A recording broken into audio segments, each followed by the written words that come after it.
Playa Vista today. We just completed this beautiful aluminum powder-coated tandem gate. Came out absolutely beautiful. I'm going to show you real quick in operation how it works. There it goes. We use the different type of motor on this gate today. We ended up using a FAAC. We also had to run power right here for the mailbox. A couple motors on top. A safety photo. A panel here to close the gap in between the wall and the post. And also on the closing end, we also put another panel right here. Here's an inside view closing. We also close this gap over here. Everything came out absolutely beautiful as usual. Customer is 100% satisfied. Here's Mike, the owner. What do you think, Mike?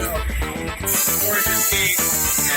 I'm so grateful for how I was able to work out all the details. This was a very complicated job. I went through a lot of different vendors. I'm glad the Mulholland stepped up.